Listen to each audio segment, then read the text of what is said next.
the length of the closed session proceeding going on in a near interminable mode without letting anybody know what the status of the meeting was, and lack of standing for an agenda item for school board meetings, which was specifically for the multicultural committee. In response, Assistant Superintendent Corla and Superintendent Mulver emphasized that the process being heard is one in which committee reports are allocated additional time, as is now happening. I, at the time, let people know that as liaison to the committee accomplishments and concerns would be reported, and that it was the policy of the board to allow the liaison to permit relevant members of committees to speak to details of their work. In general, rude treatment by any person in any school should be reported to the principal, and any other rude treatment may be handled through a complaint form available at the front desk of the district office. The actual meeting agenda was devoted to the subject of subcommittees. Within the multicultural committee, the following subcommittees were recommended. 1, a special education committee with a mission of assuring that all students with disability and special needs have fair and equitable access to all services made available within the district. There's a concern that was voiced about preventing over-identification of low-income characteristics as needs for special education. It was noted that at Huntley Middle School, 20% of 2013-14 move-ins were identified as requiring special education.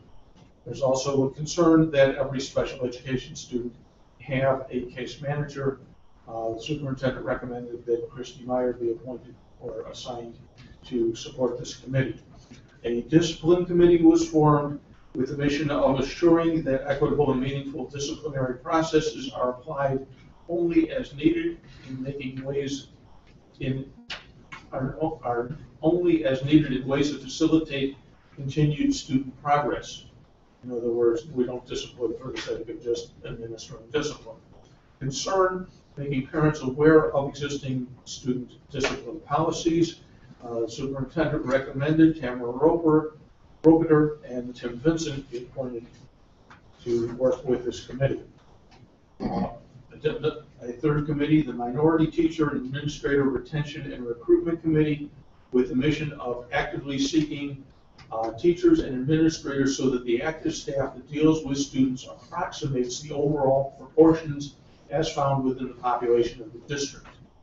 The concern is that an environment be established that assures that such academic employees of the district are welcomed and made comfortable within the community and school environment. There was an additional concern that mentors be assigned to assure that new teachers succeed in their professional roles.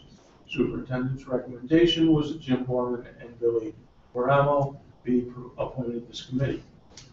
Parent District Relations Committee, the mission is to assure that parents know their rights and have the ability to access resources to help their children succeed. There was concern that proactively getting the district out to the community to better enable parents to provide meaningful and appropriate help to their children. Superintendent recommended himself and Andrea Gorka for this committee. Curriculum Diversity Committee was created with a mission of assuring that curriculum used in all educational settings be chosen with an eye to recognition of all the cultural contributions made to global cultural life by the cultures of all continents. Concern that the curriculum be based to the greatest extent possible on existing knowledge. There was concern voiced that curriculum nights have been lightly attended by parents. Jimmy Huber was the superintendent's recommendation for this committee. Another committee, the last, on professional development of teachers and district employees. The mission to assure permanent respectful environment through choices of any and all diversity or sensitivity training incorporated within the district. Of concern was the appropriate treatment be accorded to all persons by all employees of the district. Superintendent recommended Vicki Tuskin to the committee, and the community at that time volunteered Nadine Franklin. The date of the next committee meeting was set for August 11th. And with that, in this and return this to, Well, thank you for the update, I appreciate that. Okay, the meeting will be adjourned. All in favor? uh, Thank you.